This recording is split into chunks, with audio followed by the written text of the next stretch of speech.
Boa tarde a todos. Boa tarde. Boa Oi, tarde. Luiz. Boa Boa tarde, seu tarde, todo Omar. mundo. Tudo bom? Vereador Rogério. Tudo ótimo. Tirando o friozinho que chegou a Goiânia, tá bom. Então, né?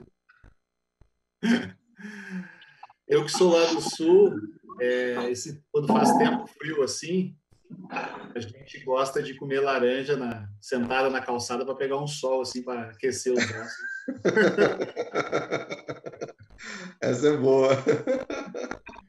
E lá no sul chama lagartear. Lagartear. Porque o lagarto gosta de ficar no sol, né, para aquecer. Isso é bom. Eu estou abrindo uns documentos aqui, vamos aguardar chegar o restante dos. Tá aqui com a gente já o David, que é da cartografia, o Fernando, nosso apoio técnico, Luiz César, advogado, e o Enio também. Bom. Eu só estou abrindo aqui uns documentos aqui que ficou pendente aqui para nós apresentarmos hoje. Só um minutinho aí. Estou aqui online. Aqui. Ok. Bom trabalho para nós todos. Igualmente.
Eu achei que eu tava atrasada, eu já saí do dentista, cheguei em casa.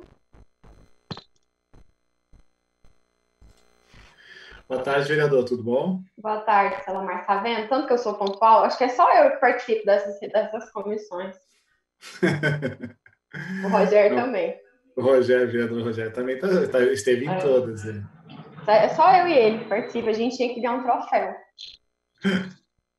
Tô desde 1h30 conectado já. Olha, eu também, não. Eu comecei 2 horas em ponto, porque eu sou pontual. Eu já estou aqui com o material pronto aqui. Não sei, vamos Mas nem esperar. quem que é o relator? A presidente é a doutora Cristina, né?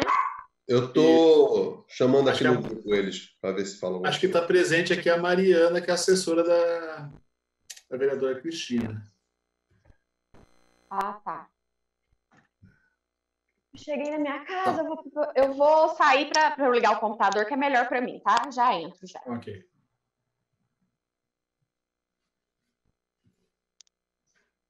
E Matheus aqui também, acho que é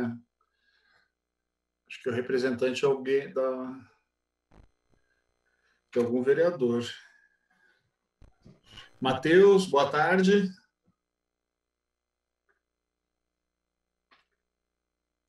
Acho que não está nos escutando. Mariana, boa tarde. Boa tarde, sou assessor da doutora Cristina. Ah, tá. Não, só para identificar. Você que está representando a doutora Cristina. Legal. Isso, tá, eu e a A Mariana. Mariana também? Boa tarde, Isso. Salomar. Estamos Opa, aqui. tá, legal. Raquel A Alves. Isabela já está entrando. Ah, tá lá ela lá. A doutora Cristina está entrando aqui. Isso, está chegando. E a Raquel Alves. Também é da nossa assessoria. A gente está. Opa, hoje está em peso aqui a assessoria da doutora Cristina. Então,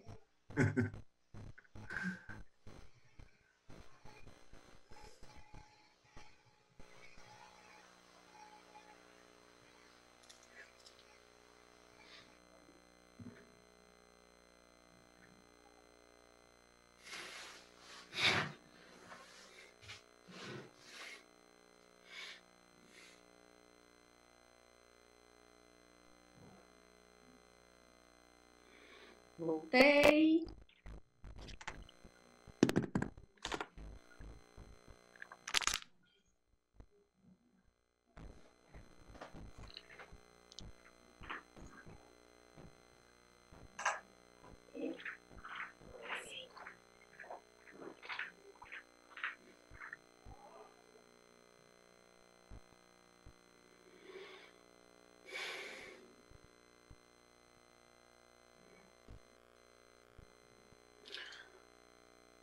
Sócios, nosso consultor também está entrando aí. Vereadora Leia também está entrando. Formando o time aí.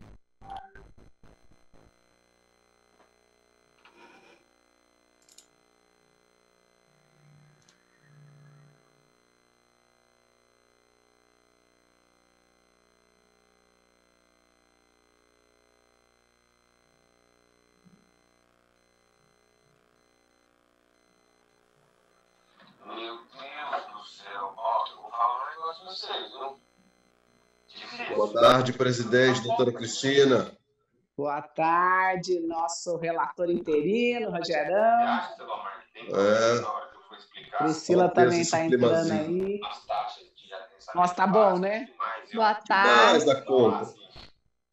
Para geral, Boa tarde, vereadora Priscila, tudo Oi, bem? doutora, tá boa? Eu tô, e você? Eu vou usar o lado mais bonito da minha mesa lá. Eu também tenho um quadro igual o seu. Oh, que maravilha. Bom gosto, né, Priscila? Nós duas temos, viu? Ela está sendo mal colocada. A arte aí salvando a vida em tempo de pandemia, né? Criticar o plano, porque realmente, se você limitar a 24 andares, qualquer técnico, enfim, qualquer pessoa do ramo que ouviu uma bobagem dessa, vai falar, esses caras são loucos. Então, você acha que eu posso falar alguma coisa nesse sentido?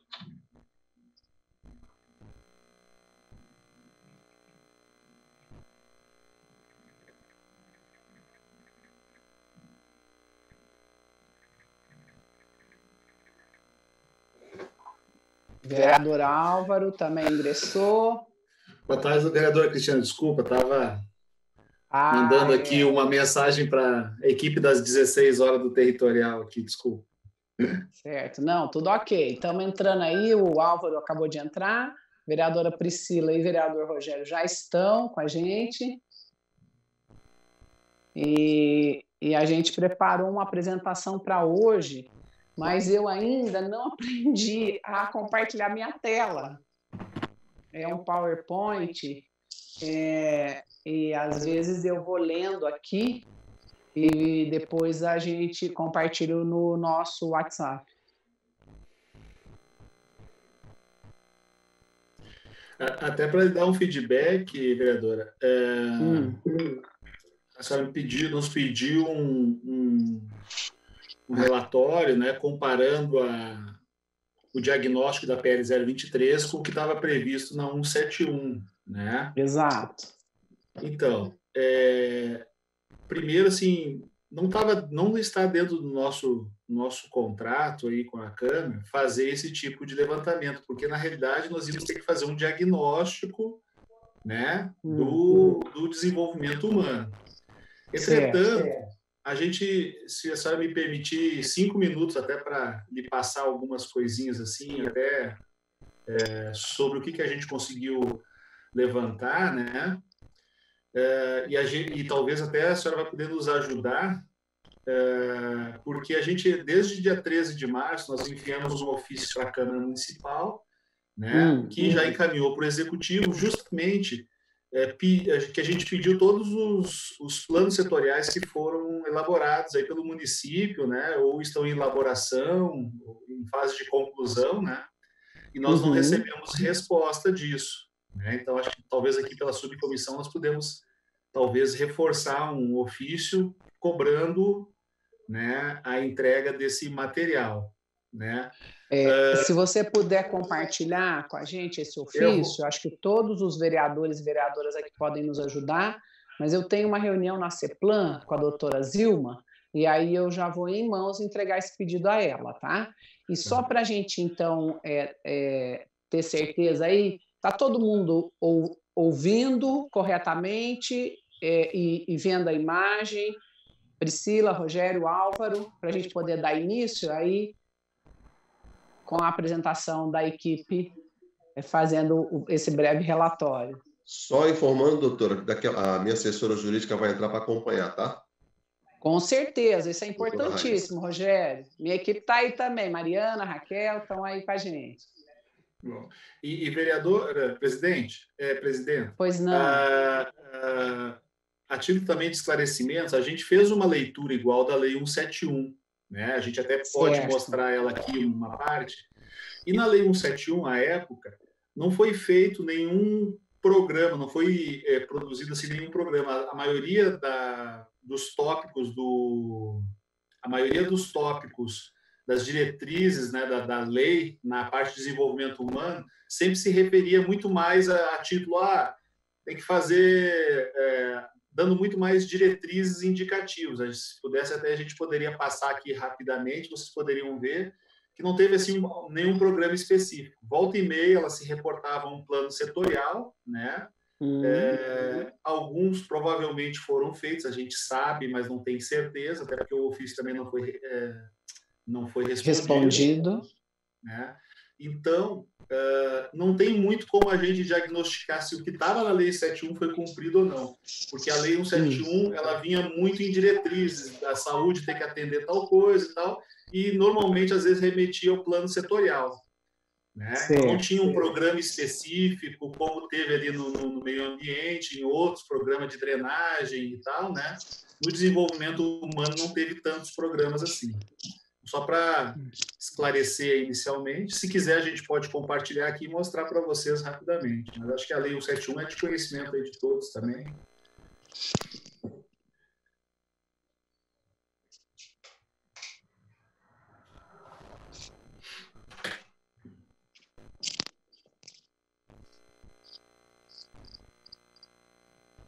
O sol estava me pegando aqui de lado, tive que fechar a cortina.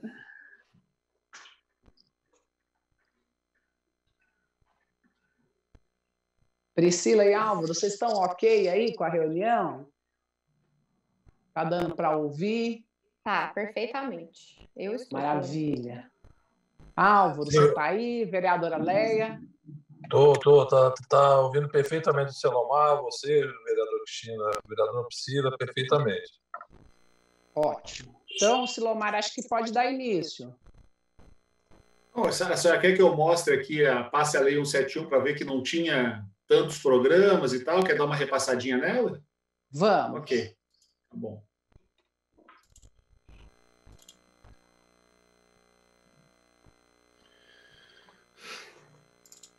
Só um minutinho aqui que parece que...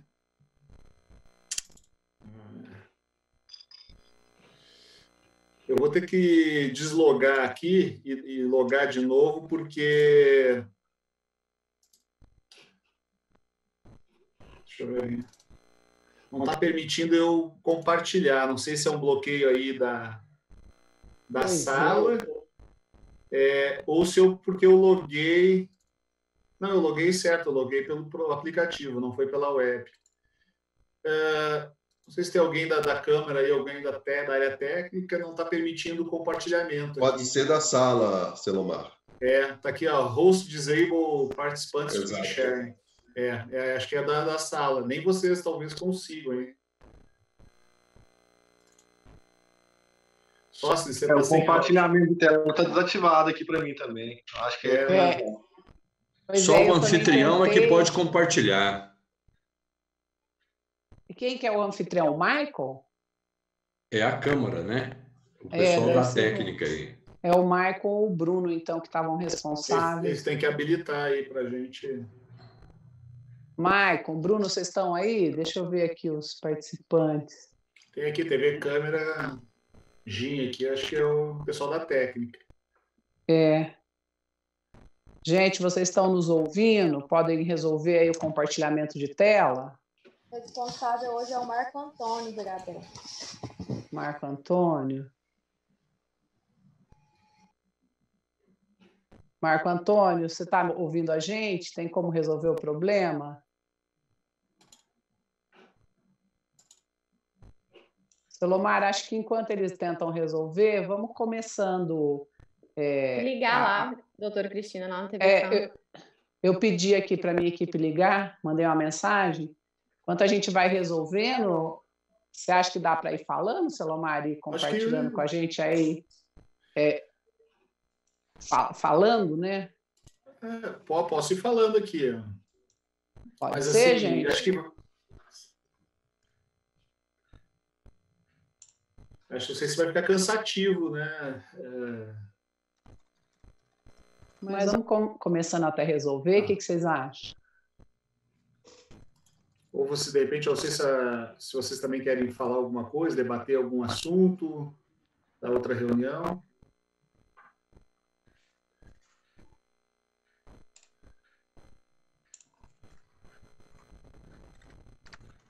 Estou mandando as mensagens. Eu vou esperar a apresentação de vocês. Bom, então eu posso ir falando aqui, se ninguém quiser se manifestar, que a gente ganha um pouquinho de tempo. Vamos lá. Desenvolvimento humano, vereadores, senhores vereadoras, vereadores, ele começa na seção 5 da Lei 171, né? Desculpa, só um minutinho. Eu abri a PLC 23 aqui, desculpa.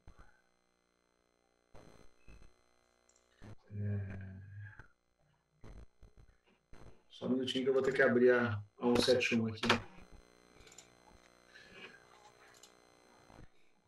Será que esse frio tá amarrando a gente hoje? Deixou a gente... Deixou a gente meio desnorteado? Já não basta a pandemia, né, Selomar? É baba.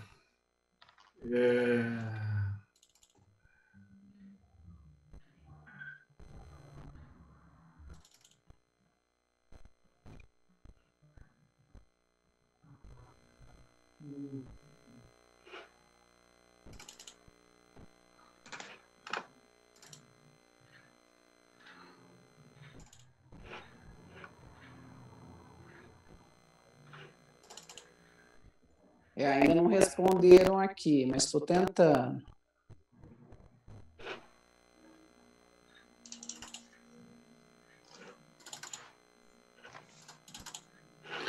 abrindo aqui. Já localizei. Perdão.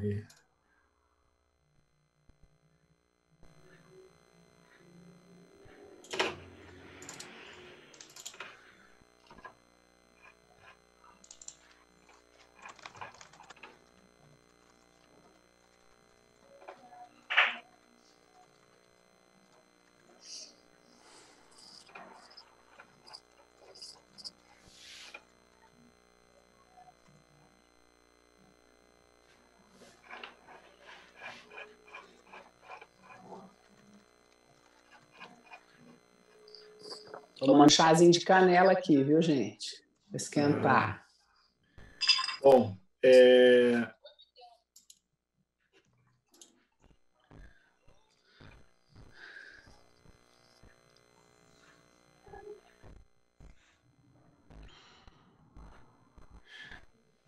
Bom, então, assim, a Lei 171, ela começa mais ou menos na página 14, o capítulo 5,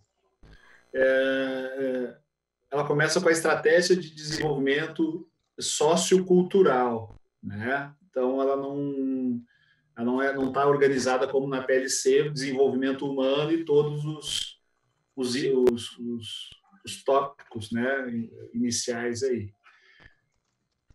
Bom, então, na estratégia do sociocultural, artigo 42, o poder público municipal priorizará a inclusão social da população, adotando políticas públicas que promovam e ampliem a melhoria da qualidade de vida dos seus cidadãos, atendendo às suas necessidades básicas, garantindo a fruição dos bens e serviços socioculturais e urbanos e participações da população. Então, essa aqui é a Lei 171, sociocultural.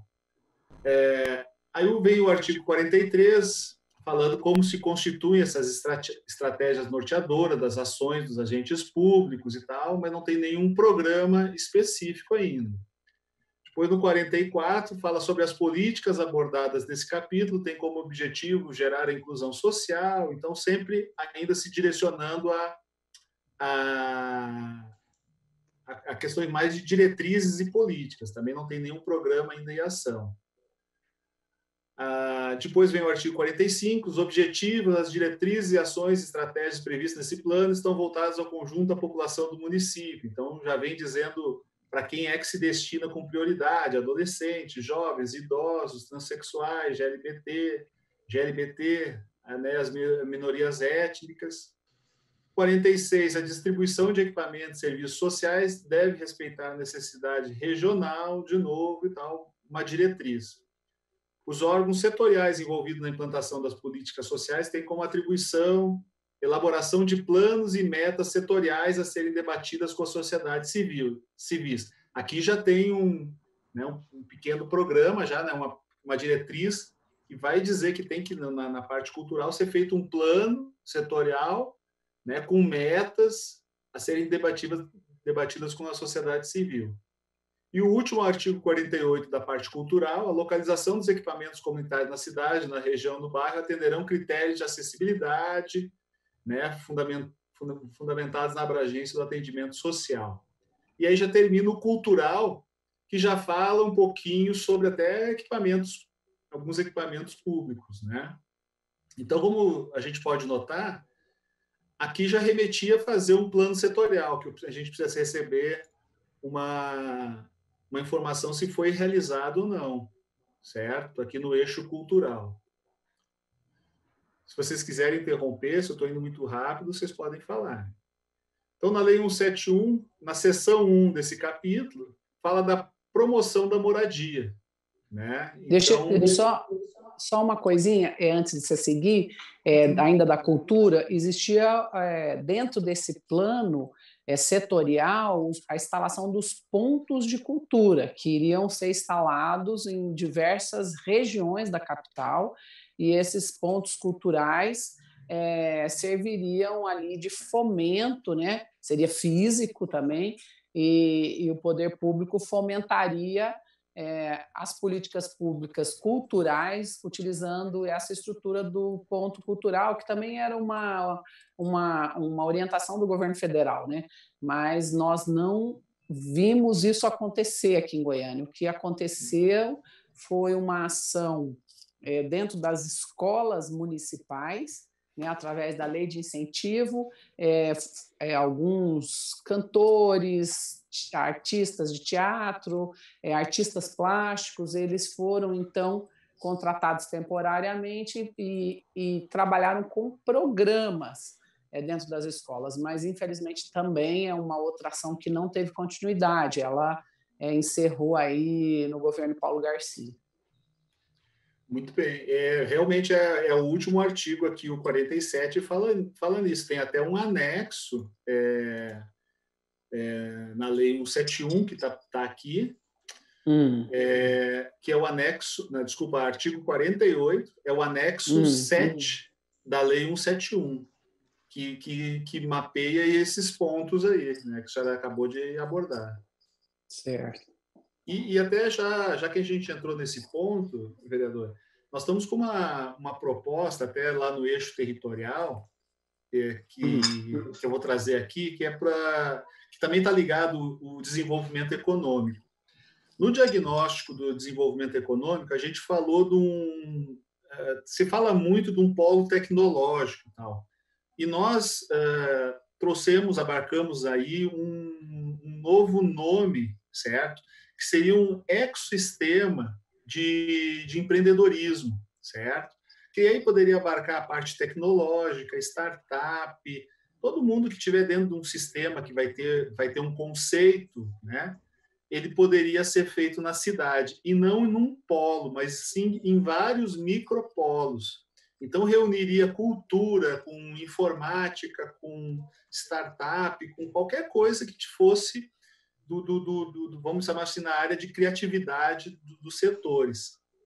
Isso aí seria posto como vários micropolos na cidade. Por exemplo, um que a gente pensou é aquele mercado ali do setor Pedro Ludovico. Quer dizer, todo mundo que está ali naquele mercado do setor Pedro Ludovico e no entorno, a gente faria uma margem, a gente poderia desenhar um raio de 100, 200 metros, todas aquelas galerias ali que estão até, certamente, não sei até como é que está, vocês estão conseguindo um investidor, está meio que abandonadas, elas poderiam receber algum tipo de incentivo de IPTU, alguma coisa assim, SSQN, para se abarcarem ali empresas desse sentido. Porque o que é legal? Nós temos os prédios que estão em volta do mercado e eles dão apoio, quer dizer, você pode descer ali, fazer um lanche no mercado, volta para o seu escritório, quer dizer, você gera possibilidades de negócio. O mercado pode ter uma parte cultural, fim de tarde, pode ter pintura, quer dizer, você une o tecnológico, a arte, a cultura, todo no local. E a gente poderia mapear na cidade, né, vários pontos desses que seriam um apoio e que teriam esse determinado privilégio para esses setores aí. Bom, Silomar, tem duas questões aí importantes, né? O polo tecnológico, a gente visitou o polo da Universidade Federal, que já é um polo estabelecido, já é um polo que funciona, né? Inclusive, você, eu, qualquer pessoa pode ir lá com a sua ideia e você vai ter uma estrutura profissional para colocar a sua ideia em prática e tentar avançar para ver se tem viabilidade. Então, ali na Federal, qual que é o grande problema? E por isso que é polo tecnológico. O grande problema é que, como o polo não é reconhecido dentro do município, a universidade não consegue promover aí ações, né? Porque ele não é reconhecido como polo tecnológico. Então, há um problema legal aí de reconhecimento. A outra área destinada para o polo tecnológico, que também fica muito próximo ali a Federal, ali, como é que chama aquilo ali, gente? Goiânia Viva. Ali no Goiânia Viva, minha preocupação enorme ali é se estendendo para além de polo, né? Você sugeriu aí o ecossistema de empreendedorismo, haver a permissão de construção. Ali é uma área totalmente brejada, é uma área que você não pode ter uma profundidade para fundação. Inclusive o mercado imobiliário, os alunos me perguntaram muito na Federal, doutora, vai ter prédio ali, estão dizendo que vai ter prédio para estudante, então há aí um perigo ambiental declarado. Então, não sei se essa questão, você sugerindo aí esse ecossistema, deveria ter regramento em relação ao que se pode construir, né, o que se pode edificar. Em relação ao mercado Pedro Ludovico, isso é um sonho que eu tenho, né? Transformar aquilo ali num ambiente que as pessoas possam utilizar de melhor forma. Ali é subutilizado, uma localização central na nossa cidade, você tem terminal de ônibus muito perto, você tem uma ligação com a Aparecida de Goiânia, ali poderia ser um polo para essas startups e um polo de lazer, de diversão, de entretenimento, né? Eu sou totalmente favorável a que seja ocupado de uma melhor forma, né? Mantendo também a tradição de quem está ali, de quem tem muitos anos com comércio, preservando a nossa história aí, cultural, né? Nossos costumes, mas dando mais vida para aquele local. Ali realmente é subutilizado, a exemplo do que foi feito na 74, que houve uma melhora significativa ali, a frequência é maravilhosa, e que se tentou fazer no mercado central, inclusive levando um VaptVupt para o mercado, mas houve a negativa de alguns dos comerciantes do local, né? Então, isso teria que ser construído também com quem já ocupa ali aquela área, mas eu sou super favorável. Só temo aí nessa questão do ecossistema da ocupação irregular daquela área do Goiânia Viva. Presidente, se você me permite, na realidade, não, talvez eu possa ter colocado inicialmente mal, mas não significa que nós vamos tirar o polo aquele da Samambaia, né? Acho que isso não está... Não, é a criação de microsistemas, né? De ecossistemas na cidade. Então, como a gente não necessariamente nesses locais, né? Não, por exemplo, eu dei o exemplo do mercado Pedro Ludovico, né? Então, no entorno, para quem está até 100 metros de um raio ali do entorno, para que as pessoas levem os seus negócios, pequenos negócios, e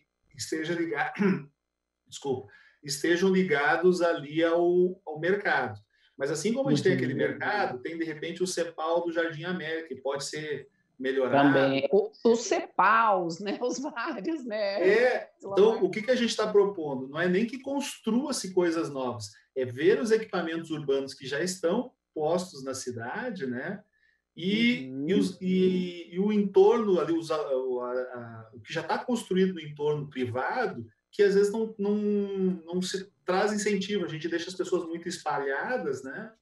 E a ideia é trazer esses pontos, porque daí as pessoas juntas, elas vão deixar de ir no shopping, né? Nada contra os shoppings aqui, sim, mas elas vão deixar de ir no shopping para tomar café, elas vão tomar café ali naquele centro ali, e elas vão se reunir entre elas, quer dizer, vamos descer agora, desce, sai da tua empresa, vamos ali tomar um café no mercado. Então, você estimula também o comer mercado. Uma pamonha, né, também, né, biscoito frito, né?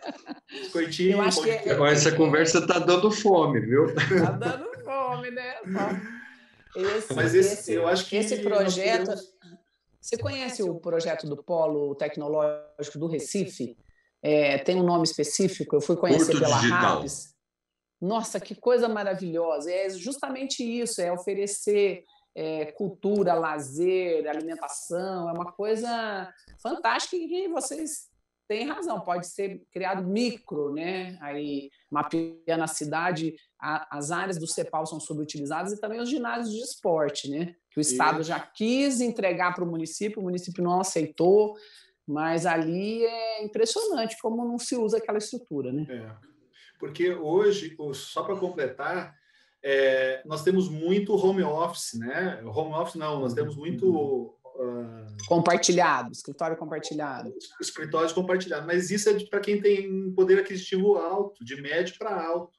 O estudante, que ele precisa, às vezes, de um local, que ele quer depois até vender o produto dele, né? Ele precisa de um local mais barato. Né? Então, por exemplo, a internet nesses locais pode ser de alta velocidade, com fibra, né?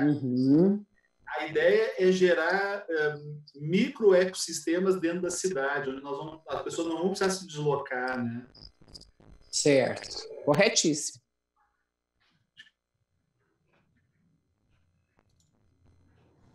Não habilitaram ainda aqui. Bom,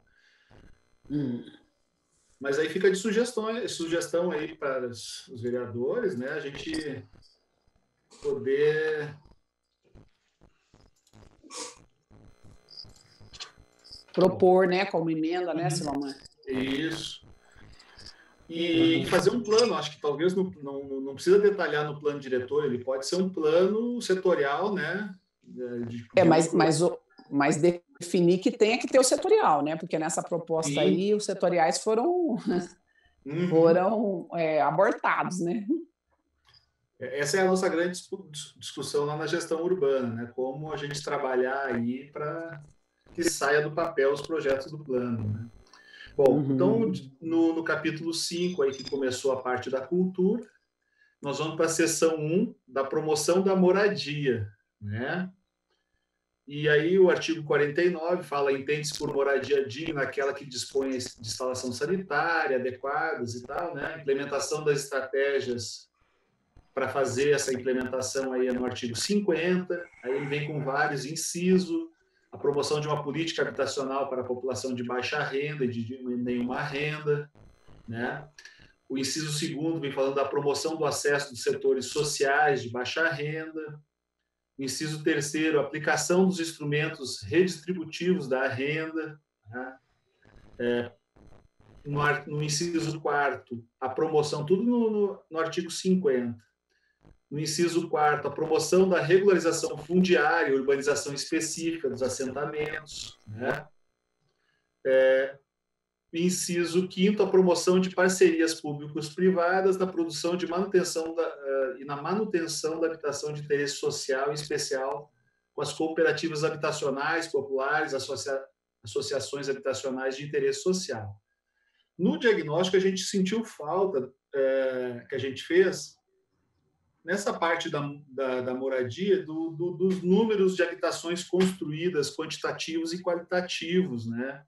Então, a gente também não viu no diagnóstico da PL 023, né? Então, até aqui, a gente ainda continua, né, com muita parte de diretrizes, ok? No artigo 51, a implementação dos programas estratégicos. Aí também vem inciso 1º da 51, do artigo 51, garantir política habitacional que contemple programas de gerenciamento, correção, normatização, prevenção e provisões das ações. Então, não sei se isso aí foi feito, né? Teve uma política habitacional nesse sentido. Regularizar e urbanizar os assentamentos irregulares, isso a gente viu ao longo aí dos anos, foram feitos, tá? Mas também não apareceu nenhum no diagnóstico da PL 023 quantos que foram feitos. Democratizar o acesso à terra, já mais uma diretriz. Incentivar a implementação de habitação juntas às áreas especiais de interesses sociais. Integrar os programas habitacionais do município aos programas estaduais e federais. Garantir acessibilidade, segundo as normas da ABNT, nas unidades habitacionais. Inciso 7º, assegurar como um dos critérios prioridades aos idosos, pessoas com deficiências nos programas habitacionais, e assegurar como um dos critérios prioridade a mulher que são chefes da família. No 10, garantir a participação das cooperativas e associações habitacionais. E 11, garantir que os recursos pleiteados por cooperativa e associações habitacionais junto ao Conselho Municipal de Políticas Urbanas, advindo do Fundo Nacional da Habitação e Interesse Social, sejam destinados ao proponente solicitante. Criar a Câmara de Regularização Fundiária para tratar da regularização das áreas especiais. Então, são esses os incisos, os artigos voltados, né, à promoção da moradia. Então, a rigor, a gente não sabe. Eu sei informalmente que o município parece que não tem um plano de habitação social, formalmente a gente ainda não sabe, né? Então, algumas coisas a gente sabe que aconteceram, mas as regularizações fundiárias aconteceram, né? Mas no diagnóstico não aparece o número. E essa última, que é a Câmara de Regularização Fundiária, não sei se foi instituída, né? Aí depois nós já entramos na promoção da educação na sequência. Não sei se vocês gostariam de comentar essa parte da habitação social. Acho que é bom, né, ir assunto por assunto, que daí a gente já finaliza. Eu não sei, o vereador Rogério, Álvaro ou Priscila, mas eu desconheço a instalação dessa Câmara Fundiária.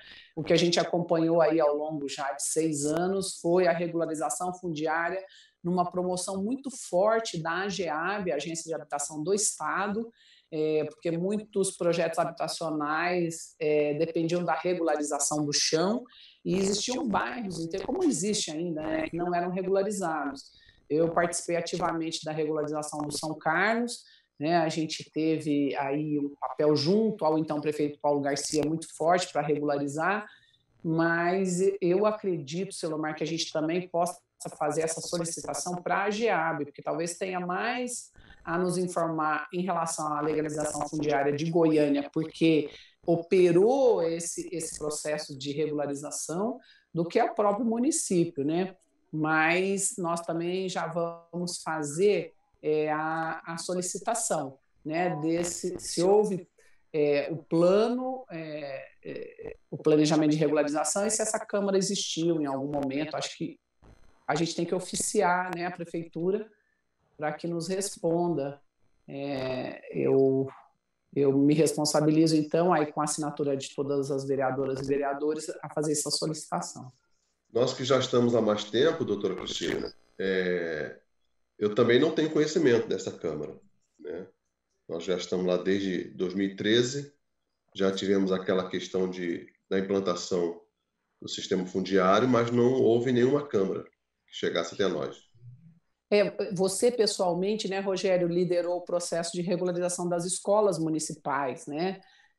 Foi um processo importantíssimo também, que é um absurdo. Quem ouve fala, não é verdade, né? Mas muitas escolas não tinham regularização fundiária, não eram reconhecidas porque o chão era do Estado e a escola era do município, né? Você foi um grande responsável por essa regularização, que também entra na regularização fundiária, né, Rogério? É muito importante termos esse conhecimento para poder ajudarmos também a parte técnica, né? Aí, nesse caso, nós temos que entrar, doutora, com essa solicitação para podermos, então, passar todas as informações. Não. O vereador tem vontade de estar aqui, sabe, esse dia a dia, assim. Para mim é muito difícil, porque eu não participei, né? Eu não tinha mandato ainda, né, na época da elaboração e nem da execução da 171. Então, é complicado discutir a implementação desse projeto.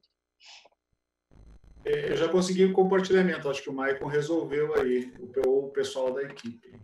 Vou compartilhar aqui para não ficar só eu lendo. Ah, maravilha.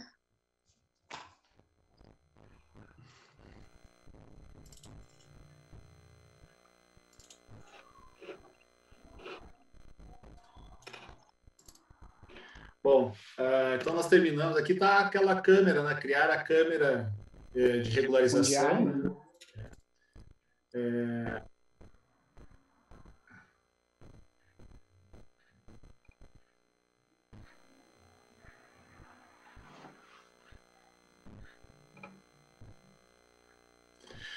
Bom, na sequência, então, nós temos a seção 2, que é da promoção da educação.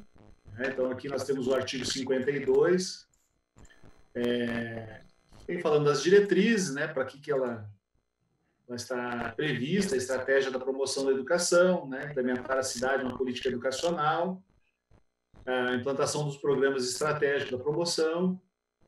No artigo 53, seu inciso primeiro, é que assegurar a autonomia de instituições educacionais quanto aos projetos pedagógicos, né, conforme a lei federal, lei de diretrizes de base, lei orgânica do município.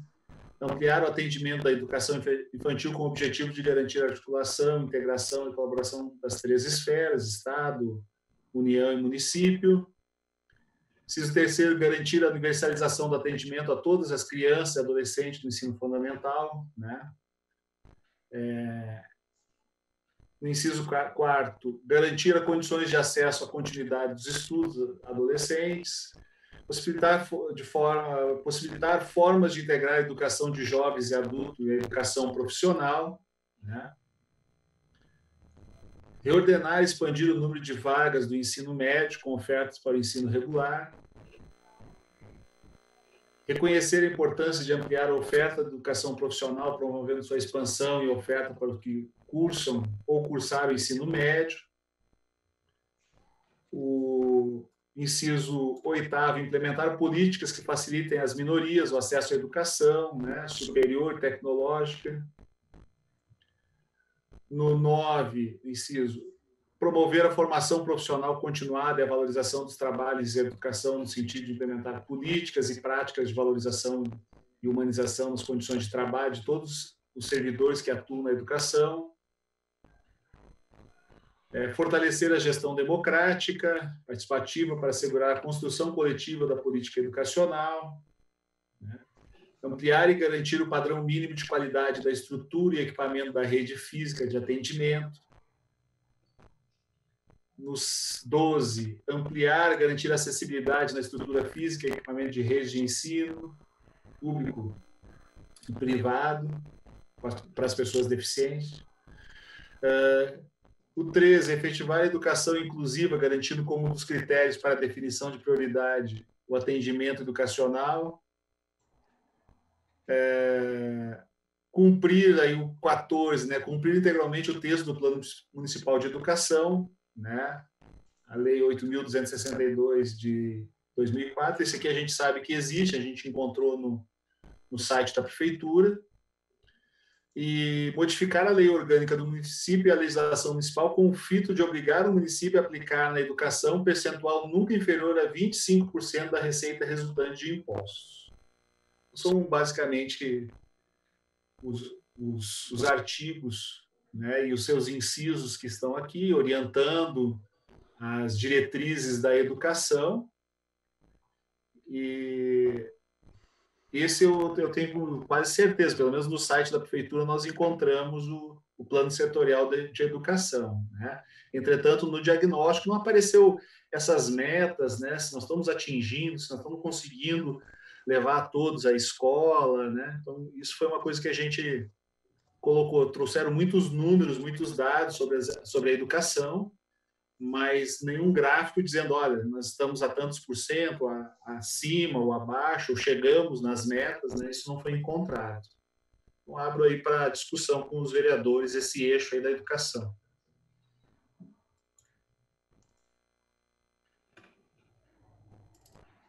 Bem, também aí o Rogério pode falar um pouco, né? No mandato passado a gente aprovou aí o Plano Municipal de Educação, foi um debate que aconteceu no Brasil inteiro, né?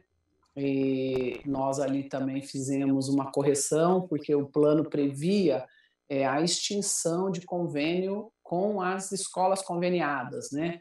Escolas aí que tem várias direções, né? Algumas da igreja, algumas de ação de voluntariado, né? Nós temos ainda uma dependência, o sistema municipal ele não tem capacidade para atender todas as crianças que precisam, nós temos uma fila de espera enorme, imagina se acabasse com as conveniadas, né? Então seria um grave problema para o município.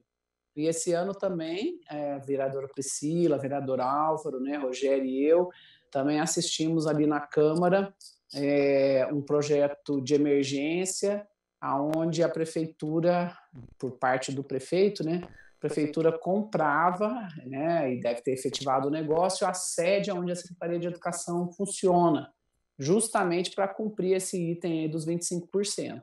Como não tinham sido aplicados os recursos, e agora nessa época de pandemia a gente está vendo o atraso que é a rede municipal em relação à privada, né, não tendo condições de garantir uma educação à distância, uma educação virtual, não conseguiram dar solução, mas tiveram que comprar o chão lá da secretaria para cumprir essa necessidade obrigatória que é o investimento de 25%. Né?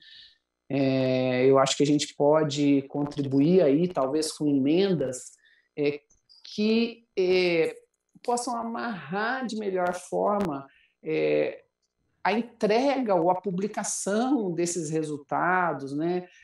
O diagnóstico ao final de cada gestão. Eu acho que as gestões deveriam ter a obrigação de finalizar entregando o resultado do que foi feito na educação, na cultura, na moradia social, né? Eu acho que falta isso, mesmo com a lei de transparência, a gente hoje não consegue. Você vê, vocês, uma equipe técnica, né? Nós aqui, pessoas públicas, políticas, e que nós não conseguimos as informações, porque simplesmente isso não é publicado, né? Não é dito para a população, né?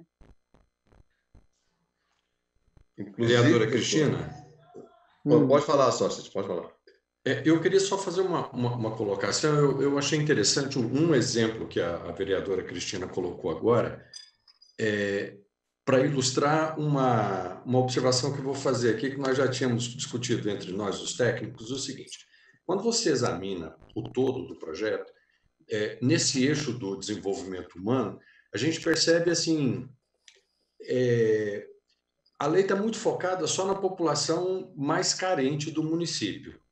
É claro que quem precisa do amparo do poder público é a população mais carente. Mas quando você desenvolve uma política olhando apenas um recorte da população, essa política ela é falha, ela é manca, ela não é abrangente, ela não consegue explorar o potencial inteiro que uma cidade dinâmica como Goiânia pode proporcionar. E aí eu vou, por exemplo, do que a vereadora Cristina coloca. Nós temos aqui, por exemplo, hoje em Goiânia, a situação que está se revelando nessa pandemia. O sistema público de educação é incapaz de lidar com esse novo advento, né? As escolas particulares, a rede privada, por sua vez, ela está correndo normalmente na dela. Não se pode desenvolver uma política pública considerando apenas parte da população. A cidade tem que ser inclusiva não só para a população carente, mas para toda e qualquer goianiense. Claro. Se você não conseguir desenvolver uma política que aproveite o potencial da genialidade humana, da capacidade humana de empreender, gerar emprego, gerar oportunidade, de ser solidário, a cidade vai ser condenada a um gueto. Você nunca vai conseguir explorar o máximo do potencial da genialidade humana. Quando a gente examina esse projeto pelo eixo do desenvolvimento humano, chega a causar um certo incômodo. Você não consegue ver ali na formulação das propostas uma cidade mais abrangente, de verdade inclusiva. É uma cidade separada em guetos e analisada só aquela parcela da população que precisa da ação do poder público. Era só essa colocação para envenenar o coração de todo mundo para a gente continuar discutindo. Seria mais ou menos isso que eu ia colocar, o que o Sócrates colocou agora, nessa linha de pensamento. Inclusive, doutora Cristina, nós lembramos aí que no ano passado, na votação do Plano Nacional de Educação, nós tivemos essa questão dos apoios que o município perdeu, inclusive perdeu muito apoio daquelas entidades educacionais que eram parceiros do município. O ano passado também perdemos mais um pouco, aquelas questões do falta de pagamentos, né? E isso até preocupa-nos porque eu lembro, faz um pouquinho de tempo, né? Mas eu lembro que quando eu morei em São Paulo, na região do ABC, faz um pouquinho de tempo, foi acho que 83, 82, por aí, assim. Eu lembro-me que as escolas públicas, nessa linha que o Sócrates colocou, as escolas públicas davam ênfase às pessoas necessitadas, às mais carentes, mas quando sobravam os espaços, tinha espaço para todos, incluíam todos nas escolas públicas, seriam elas municipais ou estaduais. Eu morei ali na região do ABC, em Santo André, e eu percebia isso, né, nas famílias que moravam ali à redondeza. Então, nós tínhamos várias classes de famílias que estavam frequentando as mesmas escolas. E é justamente isso que o Sócrates colocou. Nós não vemos isso aqui em Goiânia. Eu não sei assim em outras cidades do estado de Goiás. Pelo menos em Goiânia, nós não vemos essa ligação de Goiânia, as escolas públicas estarem ligadas tanto a um grupo de famílias, um grupo familiar, como um grupo de família B ou C. Né? Realmente nós não vimos. Acho que é uma preocupação que nós temos que alinhar provavelmente está aí nesse processo de que nós estamos agora no plano diretor. Bem colocado, Sócio. Nós temos, assim, os conselhos, né? Mas eles não funcionam nem sempre ativamente com a participação dos pais, né? No começo daquela CPI que nós estivemos participando das contas públicas, Goiânia estava com 40% das vagas de CIMEIs com as conveniadas. Isso é um percentual muito alto para a nossa cidade, né? E muito preocupante. E hoje uma das coisas que a gente percebe é a perca de muitas verbas do governo federal. Então, na época que o prefeito solicitou aquele empréstimo para a Câmara, ele estava num total, em toda a sua administração, tinha perdido mais de 300 milhões de reais devolvidos. Então, você pega, sei lá, 800 milhões emprestado, mas você deixou de usar 300 que não foi aplicado por falta de projeto. E eu não sei se conseguiria colocar isso no plano diretor, mas as metas de finalização de obras, né, doutora Cristina? Porque a gente tem, assim, essa gestão começou com um número grande de obras que estavam de 60% para frente de finalização e que não foi dado andamento, apesar da lei até exigir isso. Então, a gente fica começando, às vezes, projetos novos e essas creches também, elas estão nas regiões que foram regularizadas recentemente. Então, da outra gestão, né? Elas estão naqueles bairros mais periféricos, mais necessitados e que nem muitas vezes não tem a ação das conveniadas, que atuam um pouco mais na parte central. Então, esse modelo organizacional da educação em Goiânia e da assistência social, né? Porque hoje a creche ela é um modelo educacional e de assistência social também, é muito preocupante para nós, principalmente com relação aos CIMEIs, às creches e também com as escolas que não têm hoje não tem estratégia para localizar a escola municipal. Ela muitas vezes é colocada em vários bairros com escolas próximas e bairros sem nenhuma, né? Goiânia estava com um problema onde, assim, estava tendo que gastar muito levando as crianças no transporte escolar porque não tinha escola numa região e na outra fechando unidade. Então, a falta de estratégia, de plano, de direção na hora de montar a parte também de infraestrutura da educação. Eu acho que Goiânia, Priscila, tem falta de projetistas, porque na gestão do Paulo Garcia era a mesma coisa. Muitas verbas, né, a doutora Cristina lembra disso, muitas verbas, principalmente da educação, era na época a secretária a professora Neide, muitas verbas também retornaram, porque não tinha projeto. Nós temos carência de projetista na nossa cidade, hein? Carência de gestão, né? Porque hoje a gente fala muito da corrupção, mas infelizmente, aliás, felizmente, os tribunais de contas já consideram a perca de recurso ou má gestão do recurso uma corrupção passiva também, porque ela prejudica o cidadão da mesma maneira. Se foi uma corrupção ativa ou deixou de fazer, para quem tem a responsabilidade, o ente que tem a responsabilidade de executar aquele projeto, está causando para o cidadão o mesmo tipo de prejuízo.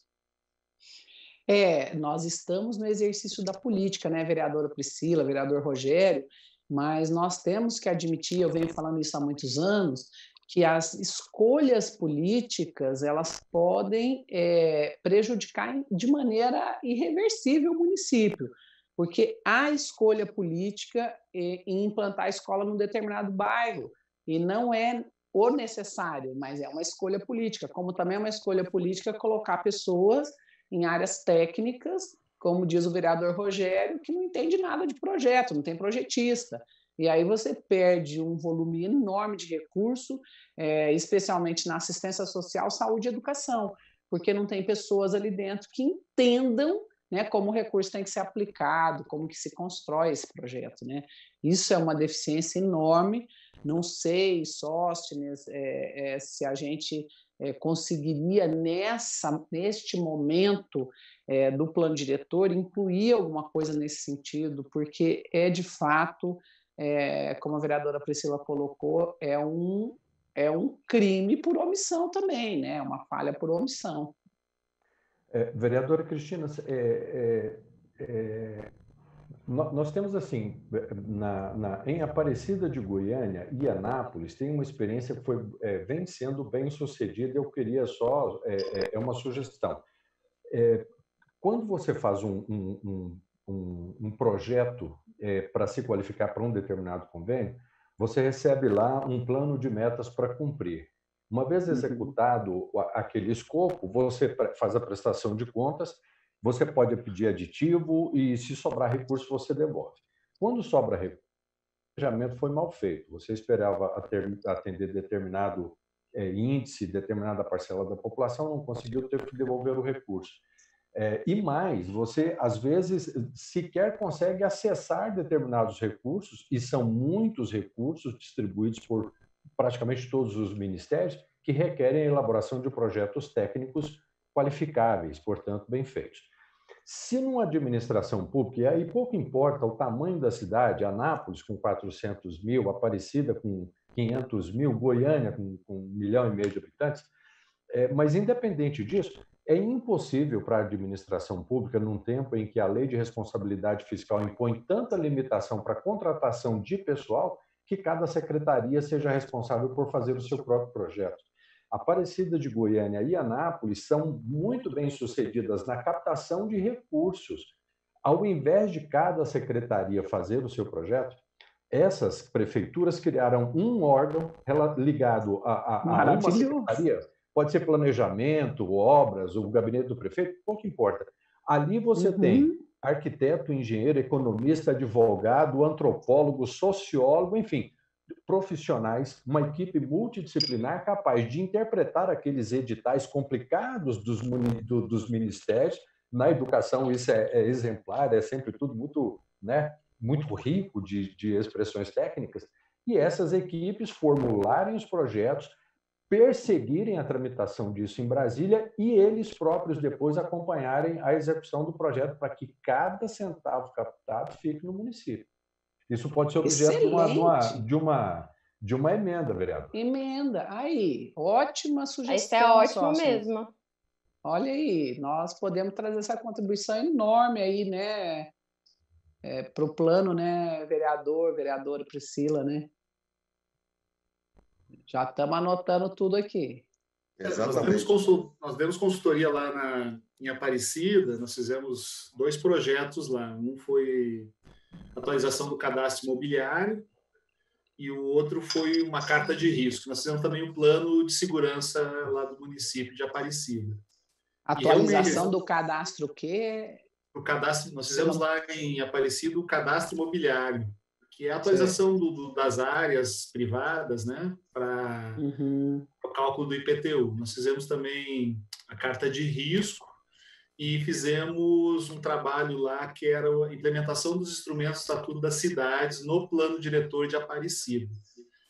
E esse último era com verba do governo federal. E tinha uma secretaria, até a secretária lá era uma conhecida nossa, a gente tinha um relacionamento muito próximo lá, porque a gente tinha que ficar, porque o governo federal atrasava os pagamentos, a nossa consultoria tinha por etapas, então é difícil de receber um pouquinho do governo federal, né? Mas eles tinham uma secretaria, era a Valéria, me esqueci o sobrenome dela, e ela cuidava disso tudo, ela tinha, que nem o sócio falou, uma equipe multidisciplinar, advogados, arquitetos, tudo fazendo projetos, e fizeram vários. Eu recordo que o governo Maguito recebeu muito dinheiro de vários projetos federais lá. Valéria Peterson. Valéria Peterson. Podemos até marcar, doutor, uma reunião com ela. É muito boa ela para isso. Viu? Ela não perde recurso. Ela não perde recurso, né? Só para colocar uma cifra no que o Celomar está colocando, trazendo de contribuição, quando o prefeito Maguito Vilela terminou a prefeitura e entregou lá para o atual prefeito Mendanha, ele deixou 200 milhões de reais em convênios assinados, prontos para serem executados. Naquela altura, a Anápolis estava passando por um momento complicado, tinha 10 milhões de reais de convênio, Aparecida tinha 200. Hoje, por exemplo, Anápolis e Aparecida, todos os convênios de todas as secretarias são feitos por um único órgão. Olha, isso oferece otimização de recursos e uma capacidade muito grande de saber o que está acontecendo, porque essa equipe só faz isso. Essa equipe só fica por conta de procurar nos ministérios que recurso está disponível e como fazer para alcançar. E tem um programa do governo federal, né? Tem um programa com esqueci o nome agora, sócios. Tem um programa que você cadastra, você tem todas as verbas federais ali. Exatamente. A diferença fundamental é que as secretarias elas são incapazes de ter equipes técnicas, cada uma ter a sua, para que cada uma faça o seu projeto. Do contrário, você tem uma equipe altamente especializada que pode fazer treinamento, vai para Brasília, vem para Anápolis aqui, faz um convênio, fica aqui dentro uma semana vendo como é que os caras fazem, vão para Goiânia lá também para descobrir como é que eles fazem o desenvolvimento. Isso pode ser uma experiência muito bem sucedida em Goiânia, né, na região metropolitana. Que é uma proposta também nossa, que nós apresentamos na semana passada, vereador, de que todo esse banco de dados, tanto da educação, saúde, tivesse um órgão que cruzasse essas informações aí. Porque muito problema, às vezes, de saúde... eu estava vendo um dia um médico falando nessas entrevistas que assim, a prevenção é o melhor remédio. Então, o próprio diagnóstico aí da PLC 023 falou na página 37, eu estava conferindo aqui, que os programas são muito assistencialistas, quer dizer, a pessoa teve problema de saúde, você vai lá e dá o remédio. A pessoa teve problema na educação, vai lá e resolve aquele problema. E não tem a prevenção anterior, né? Às vezes, uma boa roçagem, um asfalto numa rua, você tira o problema de um problema respiratório, o problema da dengue, né? Então, mas para isso precisa ter no município dados com mapas georreferenciados. A gente tem visto muito no popular sair o mapa do Covid-19, né? Então, a gente podia ter mapas integrados que a gente conseguisse ver onde é que está acontecendo determinada endemia e a gente poder olhar lá quais os problemas estruturais de saneamento, infraestrutura que tem lá. Se essa endemia começa a ocorrer sistematicamente, às vezes é muito melhor pegar um investimento e ir lá e socorrer numa infraestrutura X que vai acabar diminuindo depois dessa endemia naquele local. Às vezes não é um problema só de dar o remédio, de passar o vaporzinho, né? Mas aí é uma forma inteligente de administrar, né, Silomar? É uma forma de otimizar o recurso público, né? Que infelizmente a gente ainda não vê aqui em Goiânia. Gente, a gente convidou as pessoas, divulgou a nossa reunião da subcomissão e nós temos duas perguntas aqui que eu gostaria de deixar registrado, né, para a gente considerar nas nossas emendas, né? O William Veloso, que é cadeirante, advogado, milita aí na causa, ele está dizendo, em relação à moradia, peço incluir a preocupação com as habitações devidamente acessíveis às pessoas com deficiência, percentuais reservados a esse grupo de pessoas. E aí ele fala que, depois o Valdeci Augusto, isolamento ou fim da vida noturna nas periferias. Aí já não entendi o que ele quis dizer, né? Assim, se ele está falando da questão dos decretos, COVID, né? Tá do Covid, mas assim, fim da vida noturna nas periferias, será que ele está defendendo a reabertura? Não entendi bem. Mas o do William, para a gente considerar aí também as moradias acessíveis, né? Com rampa, com sinalização, né, para determinadas deficiências. Eu vou provocar aqui o vereador Rogério, que na nossa primeira reunião nós presidente da comissão, da pessoa que deficiência. Vou provocar ele aqui, porque na primeira reunião que a gente fez, a gente falou de resgatar a habitação popular para os eixos prioritários aqui em Goiânia, né?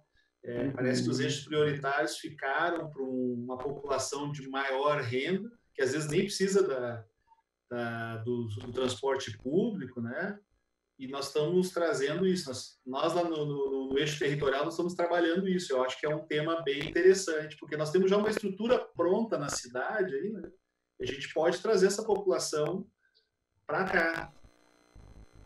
Olha, eu como ando muito, eu acho que Goiânia tem muito espaço ainda, viu, para construir. Tem muito, muito. Claro, nas adequações determinadas pelo município, questão de solo, né? Nós sabemos que o solo de Goiânia tem as suas limitações, como qualquer outra cidade, mas eu acho que ainda tem muito espaço em Goiânia para poder crescer a nossa cidade e incluir nesse crescimento aí o que foi colocado pelo Selomar aí na semana passada, né? A questão de deixar os moradores, quem quer que seja, renda baixa ou renda alta, morando em Goiânia, para poder trazer, né? Poder trazer o que é bom para a nossa cidade, né? São pessoas, nós precisamos de pessoas na nossa cidade, seja ela com renda baixa, renda alta, renda média, tem que estar morando em Goiânia.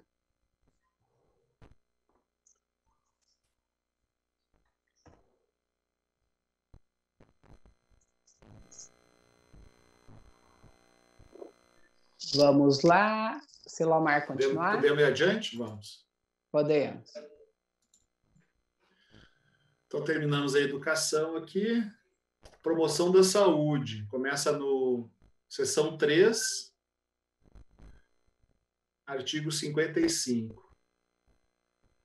A estratégia da promoção da saúde, objetivo o atendimento à saúde, garantindo à população integralidade, universalidade, equidade. Então, todas as diretrizes estão aqui no item 55, no artigo 55. No artigo 56, a implementação dos programas estratégicos para atendimento à saúde dar-se-á por meio das seguintes diretrizes.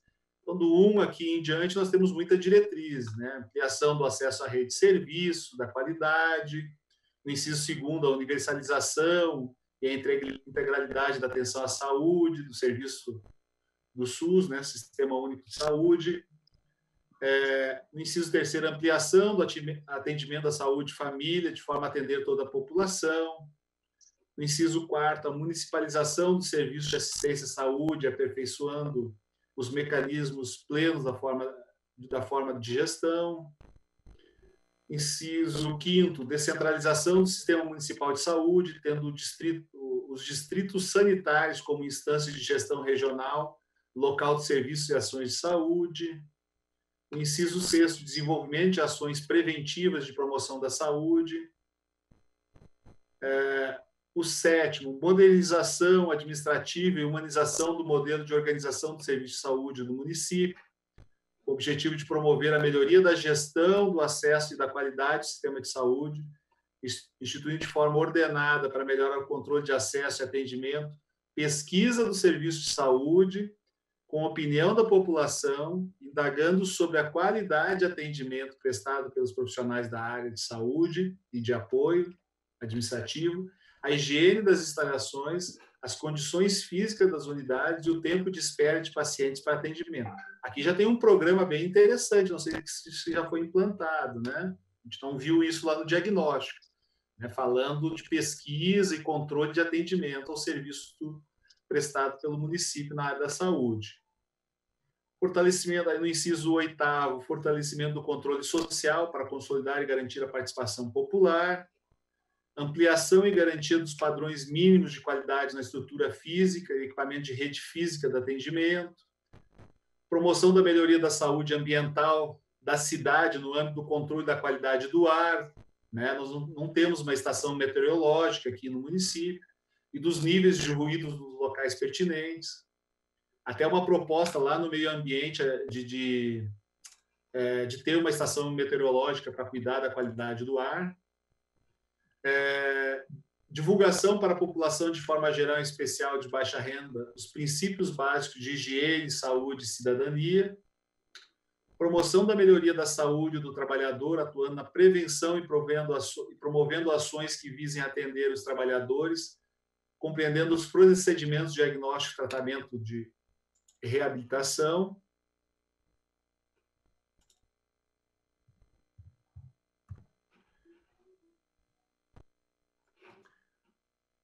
Implantação e garantia de serviços odontológicos, especialmente aos idosos e às pessoas com deficiência.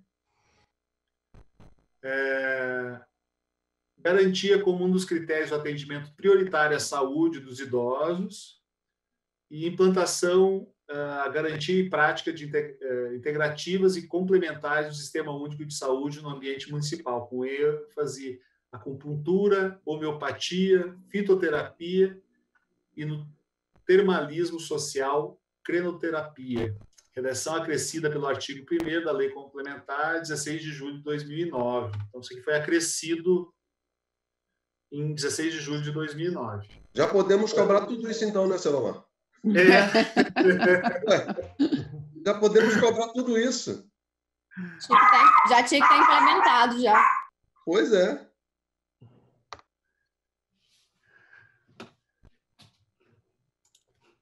Parei aqui para os comentários, senhores vereadores, vereadoras e vereadores. Uhum. Olha, eu acho que a nossa saúde está bem debilitada, viu?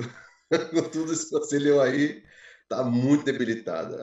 Nós sabemos que o Sistema Único de Saúde no nosso país, se ele for bem organizado, ele é um bom sistema, excelente sistema. Mas, infelizmente, nós sabemos que está difícil, está muito difícil.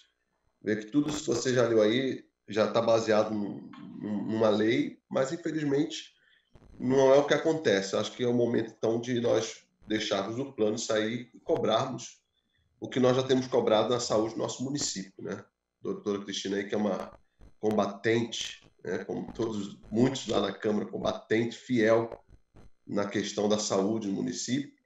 Infelizmente, nós não temos visto isso acontecer, esses cuidados primordiais com a população. Bem, me espantou muito até a apresentação dessa proposta aí da medicina alternativa ou práticas integrativas, e ao mesmo tempo o prefeito, através de uma ADIM, derruba uma lei de nossa autoria na Justiça, né? Nós tínhamos aprovado, o Rogério me apoiou na legislatura passada, a gente aprovou a lei das práticas integrativas para regulamentar no município, inclusive tem recurso do governo federal, através do Ministério da Saúde, específico para isso, e também funciona aí, Selomar, de uma forma preventiva. Você pode prevenir aquela problematização que vai levar aquela pessoa ao adoecimento, a um custo maior para o poder público restabelecer a saúde, né? Então, a gente vê isso como uma letra morta, e eu não sei até que ponto há a intenção, de fato, de colocar isso em prática, né? Ou se é para deixar o plano mais aí atrativo, mais bonito, mas o que a gente viu ao longo desses quase 8 anos que eu estou na Câmara foi uma piora significativa do sistema de saúde. Retirada de pediatras das unidades, retirou os laboratórios de análises clínicas, retirada dos raios-x, né, do exame de raio-x. Nós tínhamos um sistema muito mais eficaz e mais barato para o município. Agora terminou os laboratoriais, né? Você viu? Para que você vai fazer convênio com laboratório se você tem um laboratório dentro da unidade, se você tem um bioquímico, técnico, né? São coisas absolutamente sem sentidos. E agora, na pandemia, também foi outra explosão da ineficácia do sistema, né? O de educação, o de saúde e de assistência são os que mais aí deram sinais de adoecimento e falência, né? Na saúde, eu tenho visitado todas as unidades, PSFs, UPAs, CAIs, e visitei as 2 maternidades. As 2 maternidades, já na gestão do Paulo Garcia, elas tinham um convênio com a Fundação da Universidade Federal de Goiás. Nessa atual gestão, a secretária tentou cancelar o contrato, mas sofreu muita pressão, porque ela também é ligada à universidade, ao Hospital das Clínicas. Ela reduziu o valor do contrato, mas manteve. Gente, são as únicas instituições públicas municipais que enfrentaram essa pandemia com seriedade, com um protocolo, com segurança para o trabalhador e para quem frequenta a unidade. Lá na Dona Iris e na Nascer Cidadão, foi começado a discutir em fevereiro, quando a crise ainda estava localizada em Wuhan. O pessoal da infectologista eles já começaram a preparar a equipe com treinamento, paramentação, desparamentação, técnica de isolamento, quais seriam as medidas que a maternidade iria implementar. Então, deixando claro aí que não é falta de dinheiro, é falta de gestão, é falta de compromisso, né? Você vai nas unidades básicas de saúde, não tem nenhuma segurança, nem para o trabalhador, nem para quem vai lá pedir socorro, né? Houve uma redução enorme da circulação de pessoas. Eu fui na UPA do Itaipu no dia da vacinação, no sábado, fiquei impressionada, tinha 2 pessoas apenas lá esperando atendimento, o que, se você fosse antes da pandemia, em qualquer dia, qualquer horário, era lotado de gente. Então, talvez isso também venha para a nossa população se autoeducar em relação a essa dependência de hospital, médico, UPA, CAIS, mas, enfim, ficou claro aí que falta gestão, falta compromisso, né? E como se deparar com a análise de um plano diretor que faz essas propostas, ao mesmo tempo que você vê uma inoperância absoluta, né? É uma coisa que me choca muito, muito, muito, tudo que está acontecendo e como acontece, né? Nós temos como fazer essas parcerias de cooperação técnica, né? Poderia ser feito com a universidade, né? Até na compra das máscaras eu propus desde o início, a equipe técnica da Federal foi convidada, foi para a reunião, já tinha lá o dono da confecção, que foi quem produziu as máscaras, que são de péssima qualidade, sem conforto, não está dentro do padrão técnico.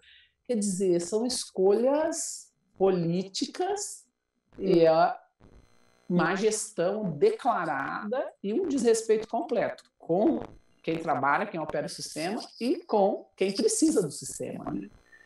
Mas eu não sei, Silomar, talvez vocês tecnicamente aí pudessem nos orientar em relação à construção de emendas e colaborar de fato com esse projeto, né? Porque essa gestão vai passar, né? Mas nós precisamos ajudar aí quem vem, né? Se o sócio queria falar? Eu queria só complementar o que a vereadora Cristina está colocando. Em 2006, a minha empresa fez um acordo de cooperação com a Associação Brasileira de Odontologia. E nós lançamos em Goiânia uma pós-graduação que tratava dessas práticas complementares, reiki, shiatsu, acupuntura, para aplicação clínica mesmo, né? E na área de odontologia. E no dia do lançamento dessa pós-graduação em Goiânia, o SUS publicou uma portaria, não me lembro exatamente qual foi o instrumento, que recomendava e apoiava financeiramente essas práticas integrativas e complementares. Então, vereadora, a senhora está correta. Desde 2006, o SUS apoia essas práticas. No pós-pandemia agora, se a prefeitura utilizasse uma estratégia de apoiar essas práticas, por exemplo, aquela cirurgia para bursite no ombro, que é sempre muito traumatizante, incapacitante, deixa o trabalhador lá 3 meses de licença, ela pode ser tratada com vantagem usando apenas acupuntura.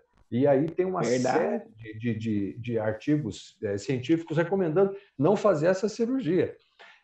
Se fizesse isso, ia gerar oportunidade de renda, ocupação para uma população aí que tem essas habilidades, reiki, shiatsu,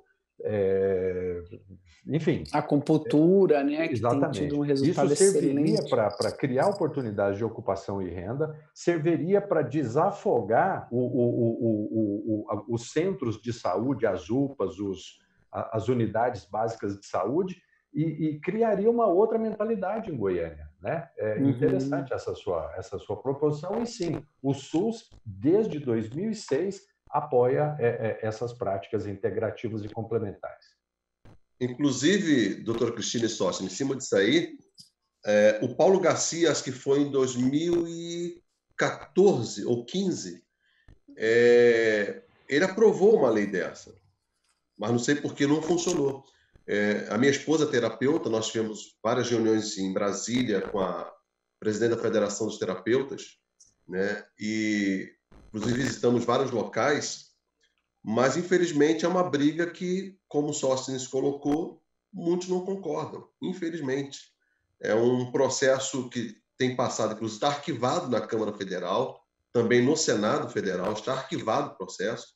Conversei com vários deputados amigos para poder nos ajudar nessa situação, e também no Senado Federal, mas infelizmente é algo que o pessoal lá trava demais, trava muito, muito, muito.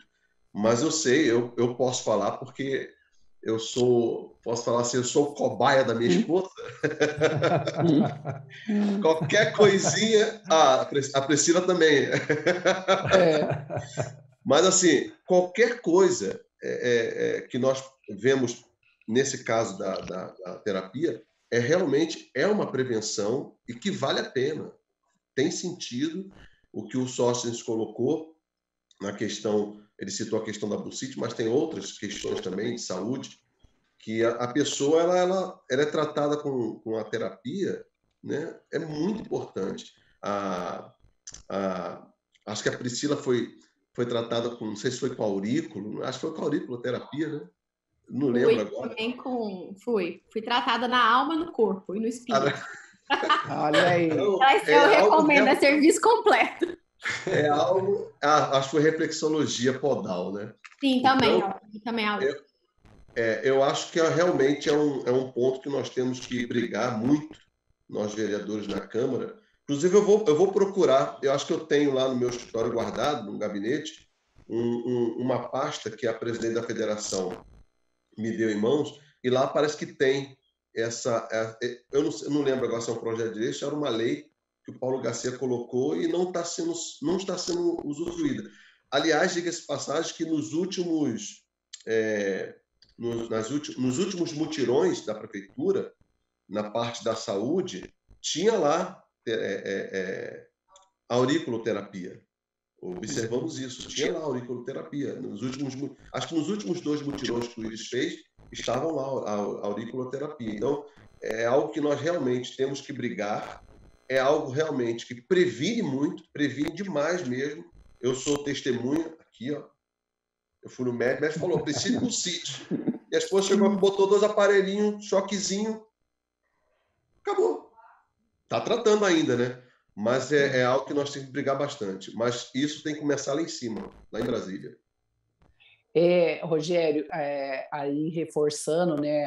Você conhece intimamente, porque a Thelma é uma exímia terapeuta, tem se aprofundado na área, mas infelizmente isso não é a maioria do conhecimento dos nossos legisladores. E aí a gente assiste um país que questiona o judiciário por tomada de decisões, mas chega isso no judiciário porque quem tem que tomar a decisão, que é o legislativo, não toma, não resolve o problema. Por quê?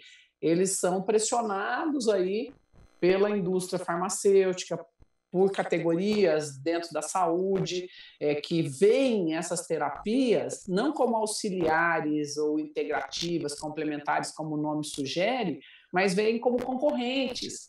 E é a indústria da doença, né? São classes e pressões ali dentro do Congresso Nacional que julgam essas terapias como uma fatia do mercado que eles vão perder, e na verdade não é, isso poderia ser integrado, né?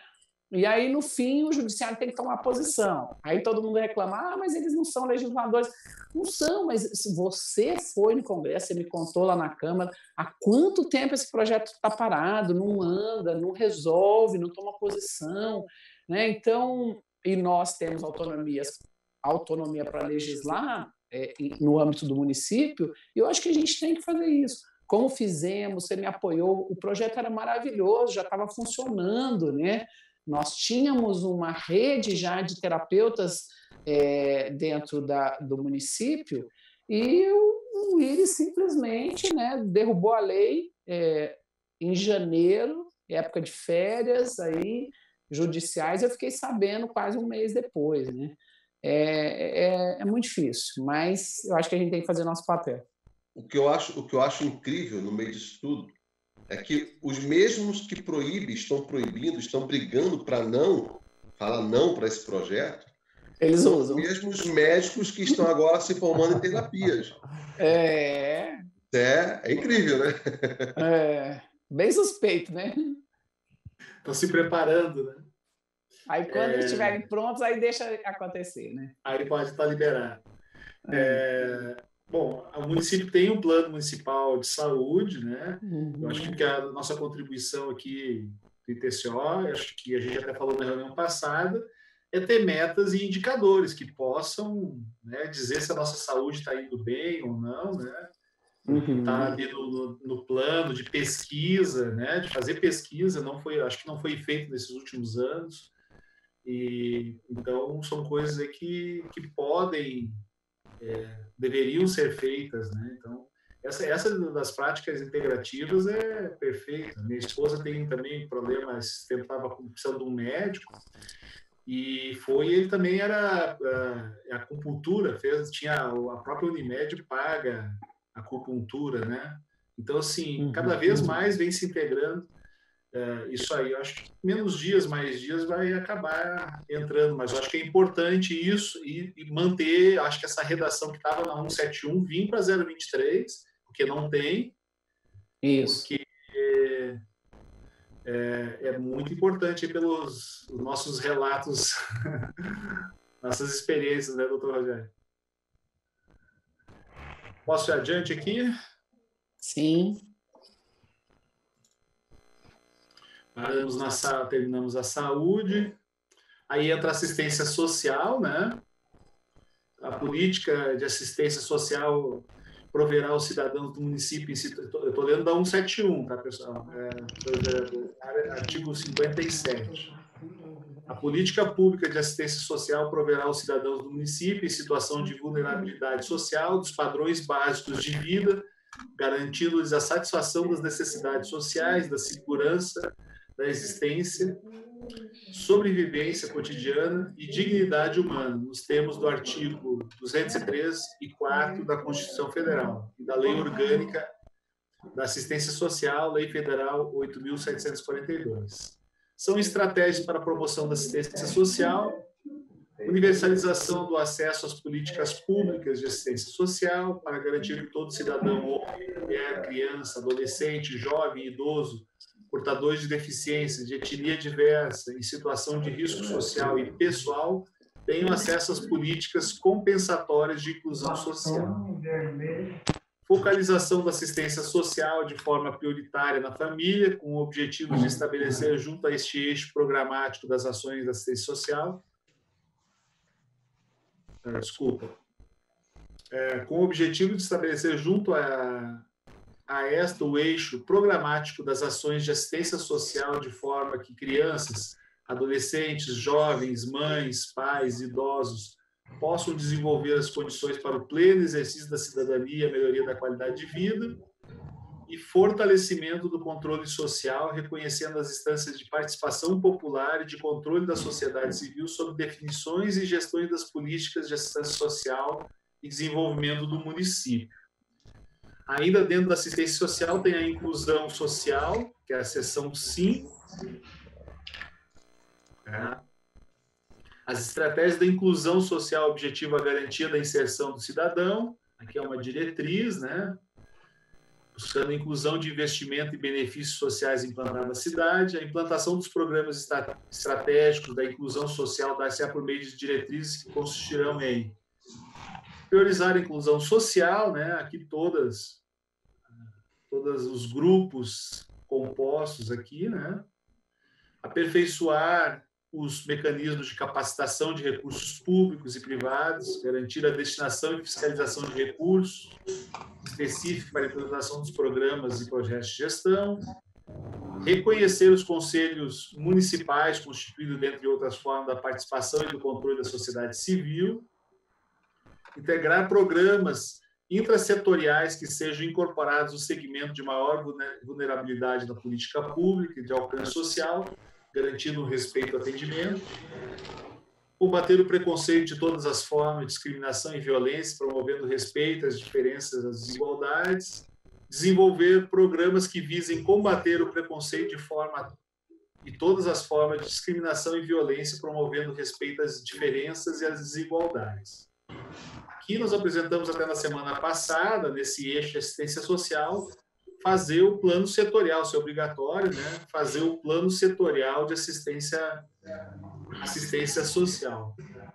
Deixo com os vereadores os comentários.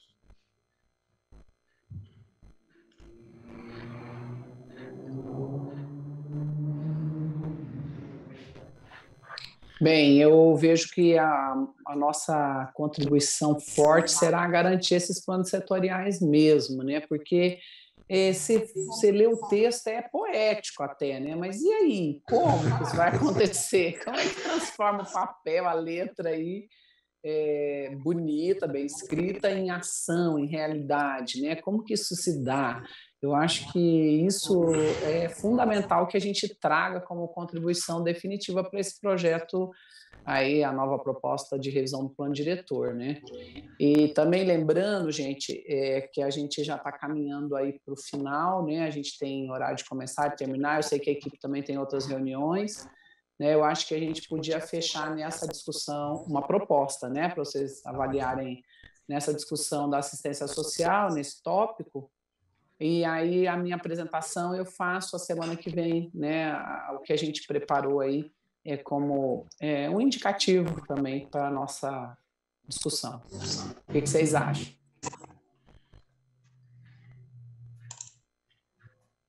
Eu apoio, doutora Cristina.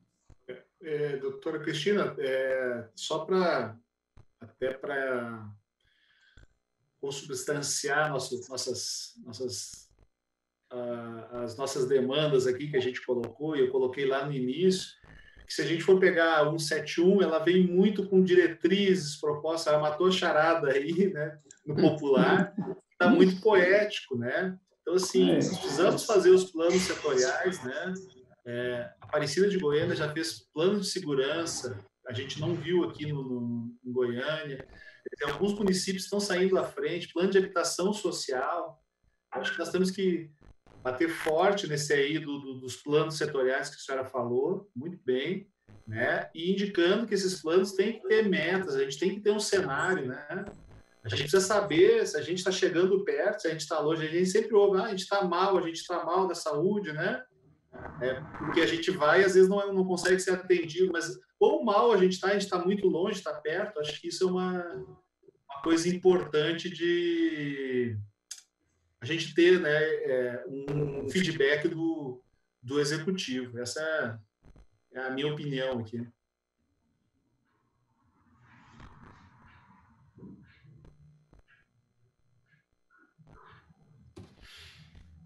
Deixo para os senhores vereadores aí finalizarem.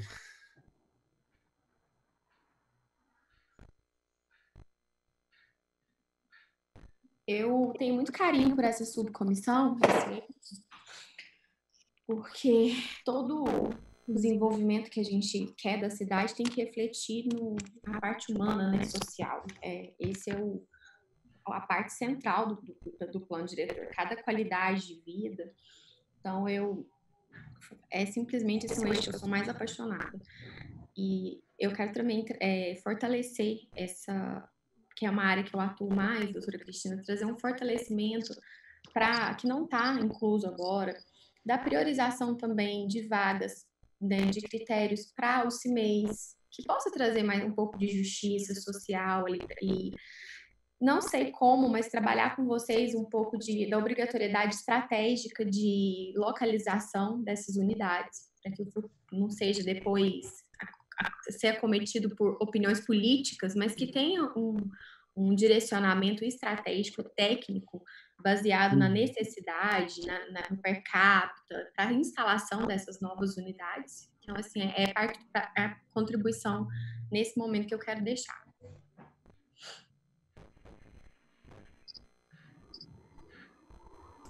Se me permitir, até para contribuir com a vereadora Priscila, acho que foi no eixo de desenvolvimento econômico, nós tem um trabalho que a gente fez aí de um livro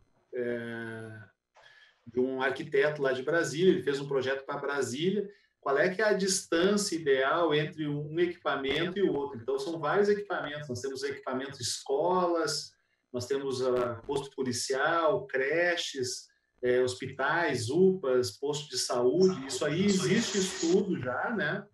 O apelido do autor é Jacaré, agora me esqueci o nome dele, o apelido dele, e ele tem um livro que chama Biocidade, e nesse livro tem todos esses raios de influência que podem pode ajudar aí no desenvolvimento do projeto da vereadora Priscila, E pode realmente também, acho que pode ser como diretriz, né? Para não ficar assim, não vamos fazer agora, para aparecer um prédio, vamos fazer aqui. Mas aqui porque tem demanda, não está coberto ainda, né? Concordo plenamente com a senhora.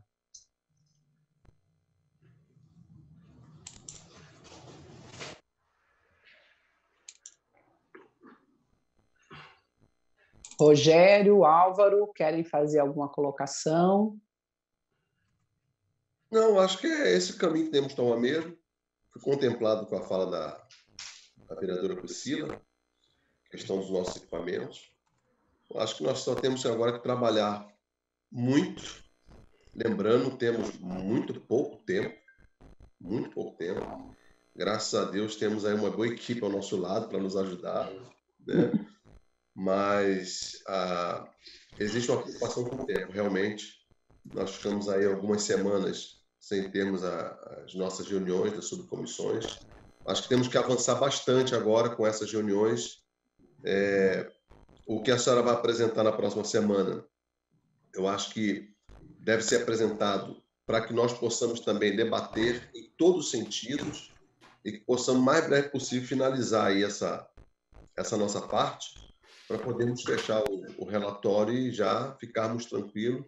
Claro, cobrando a quem tem que cobrar, né?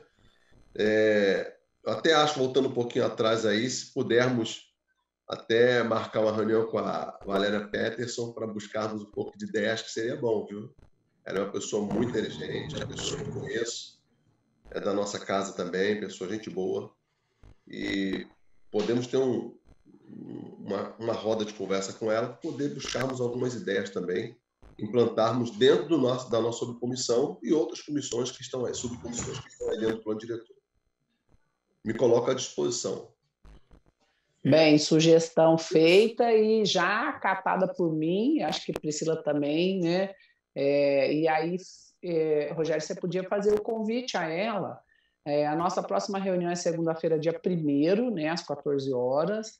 E aí, acho que para o dia 8, né, seria interessante convidá-la, né? São pessoas que podem contribuir de maneira espetacular com o nosso trabalho.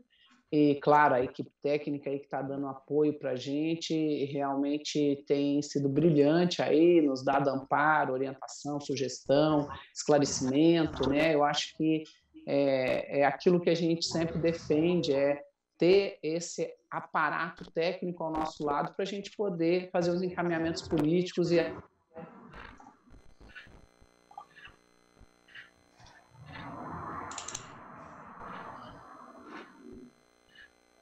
Eu acho que a vereadora Cristina caiu aí a conexão dela.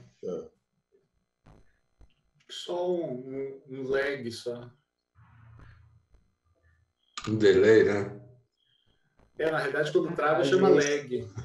Agora Oi? Pronto. Levantou. Mas me coloca à disposição, doutora, para combinarmos então com ela. E vamos mantendo contato, tá bom? Vereadora, só uma questão de ordem, que é o seguinte, nossa equipe aqui, ela tem que produzir um relatório final, né? A gente trouxe debates e tal, a gente vai fazer um relatório final com a lista das possíveis emendas, das propostas, né? Pode ser que elas venham prontas, se quiserem que a nossa participação na elaboração, na construção, a gente também está disposto a isso, mas a gente queria ver com os senhores vereadores se vocês já estão elaborando algumas propostas para a gente depois poder montar, né, e encaminhar depois para a comissão mista esse nosso relatório aqui. Até para não fazer dois relatórios juntos, né, não sei, a gente faz um só, nós temos a equipe aqui, os sócios, Luiz César, Fernando, né? Temos uma equipe grande aqui para ajudar essa subcomissão aqui. Importante. Inclusive, Selomar, só lembrando aqui de uma reunião passada, você comentou alguma coisa sobre algo que você não tinha. Por acaso se tratava do perfil demográfico? Eu acho que alguma coisa disso você comentou semana passada que não tinha. Acho que são os dados, né? O diagnóstico. Isso, diagnóstico, exatamente. E que projetos que foram implementados, o que não foi implementado. No diagnóstico, não trouxe estava previsto no capítulo lá o perfil demográfico, mas no eixo desenvolvimento humano, mas eles não foram muito a fundo para a gente saber, não trouxeram dados, né, para a gente saber como é que está a renda per capita, vários outros dados ali que são importantes para a gente saber. Por exemplo, foi um dado que nós trouxemos, mas é um dado de 2013, que nós perdemos população, né, para a região metropolitana, quer dizer, as pessoas estavam saindo. Então, faltou aprofundar mais esses dados socioeconômicos naquele perfil demográfico ali da cidade, né? Quanto é que nós temos de população morando nas macrozonas rurais, quanto nós temos só na macrozona construída, né? Então, faltou um detalhamento maior no diagnóstico, no nosso entendimento, já que eles se proporam a fazer um levantamento demográfico dentro do capítulo de desenvolvimento humano. Nesse caso, vocês, técnicos, solicitam, nós, como subcomissão, podemos solicitar esse apoio, no caso seria CEPLAN, né?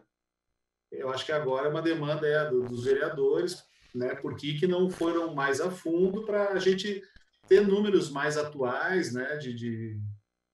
Que pudessem subsidiar justamente esse debate agora, né? Poderíamos solicitar, doutora Cristina, via requerimento, esse estudo, né? Esse aprofundamento lá na CEPLAN.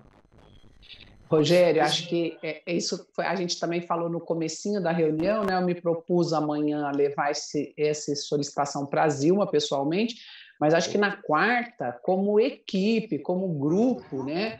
A gente assina o requerimento, nós vamos ter uma sessão virtual, né?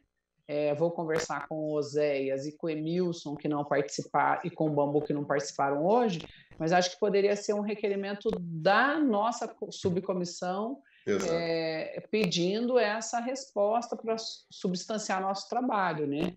Como a vereadora Priscila falou, eu também concordo plenamente, esse é o eixo que mais me interessa, tanto que eu só estou nesse eixo, né? Desenvolvimento humano, para mim, a sustentação de uma sociedade, né? E a gente precisa que a prefeitura nos responda, né? É verdade. Qualquer coisa, marcar um horário para possamos passar na Câmara para assinar, se tiver que assinar. Assinamos lá na Câmara para enviar. Tá. Eu já vou pedir para a minha equipe preparar o requerimento para a gente apresentar na sessão. Eu mando para vocês por WhatsApp, para a equipe técnica também, para vocês fazerem as contribuições e a gente finaliza o documento. Vou enviar o ofício que eu tenho escaneado aqui, eu envio para a senhora daí também, pedindo os planos setoriais. Ótimo, ótimo, Silomar. Gente, mais alguma fala? Estamos caminhando aí para o finalzinho da nossa reunião, né? Acho que foi bem produtiva. Quero agradecer muito aí, viu, a equipe, o Sóstenes, Silomar, participaram mais efetivamente com a gente, toda a equipe da Câmara e técnica, e a vereadora Priscila, vereador Álvaro e vereador Rogério Cruz. Eu acho que a vereadora Léa também estava, mas acho que ela não falou nada. Mas acho que ela estava. Vereador... Ela caiu. Não chegou a abrir o vídeo, mas acho que ela saiu agora. Mas ela acho que ela estava também. Muita gente está sem luz, né? Me mandaram aqui um pedido aí de socorro explicando, parou a transmissão, porque muita gente acabou a luz, sabia? Aí não sei em que bairros exatamente, mas teve aí uma queda de energia. Gente, então, ok? Podemos finalizar? Da nossa parte, excelente tarde e início de semana para todos. Para vocês também, viu? Obrigada. Vocês também. Obrigado. Obrigado. Um abraço. Um abraço para todo mundo. Até quinta. Tchau, gente. Obrigada. Até quinta. Tchau.